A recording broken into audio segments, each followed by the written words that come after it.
পাহাড়িদের স্টাইলে মরিচ ভর্তা সবজি সিদ্ধটা আজকে আপনাদেরকে করে দেখাবো। তো প্রায় ভিডিওতে দেখা যায় যে পাহাড়িরা এই মরিচ ভর্তা এবং সবজি সিদ্ধটা অনেক বেশি মজা করে খায় এবং ইদানিং ফেসবুকে প্রচুর দেখতেছি সবাই এই সবজি সিদ্ধ এবং মরিচ ভর্তা করে খাচ্ছে।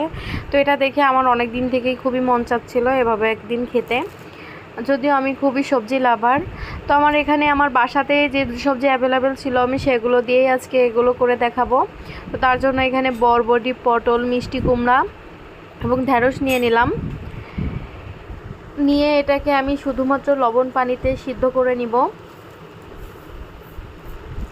তো প্রথমে আমি বরবটি এবং পটলগুলো দিয়ে দিলাম, যেহেতু এগুলো একটু সিদ্ধ হতে একটু সময় বেশি লাগে। এরপরে আমি মিষ্টি কুমড়া এবং ঢেঁড়সগুলো দিয়ে দিলাম। দিয়ে এটা আমি ঢাকনা দিয়ে ঢেকে মোটামুটি ফুলফিলি সিদ্ধ করে নিব।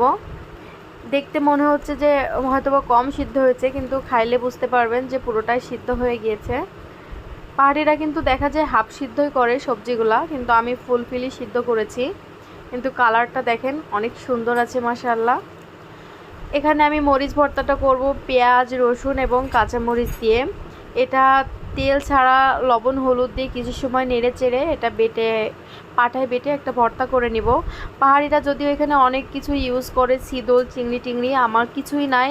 আমি সিম্পলভাবেই করেছি এই ভর্তাটা এবং এই সিম্পল এই ভর্তা দিয়ে এত মজা লেগেছে, আপনারা বিশ্বাস না করলে এভাবে একদিন করে খেয়ে দেখবেন। তো আমি এখানে গরম ভাতের সাথে ভর্তা এবং সিদ্ধ সবজিগুলো খুব সুন্দর করে পরিবেশন করে নিলাম।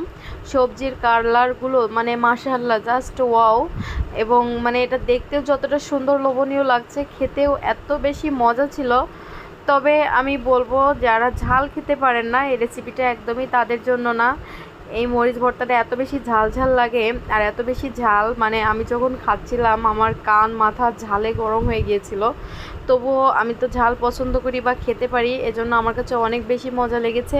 এবং আমি বরাবরই সবজি লাভার, এজন্য আমার কাছে এটা অনেক বেশি মজা লেগেছে। আপনারা একদিন এভাবে করে খেয়ে দেখবেন, আর কেউ যদি খেয়ে থাকেন অবশ্যই কমেন্ট করে জানাবেন।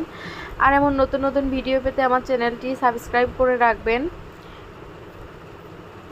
তবে ঝাল কমানোর জন্য আমার একটা টিপস থাকবে যে এখানে জালি কচি মরিচগুলো আপনারা বেছে নিতে পারেন এবং পেঁয়াজটা পরিমাণে একটু বেশি দিতে পারেন, মরিচটা একটু কম করে দিতে পারেন, তাহলে ঝালটা একটু কম হবে। আমি যেহেতু পেঁয়াজ রসুন কম দিয়ে ঝালটা বেশি দিয়েছি, যেহেতু ঝাল ঝাল খেতে আমার ভালো লাগে।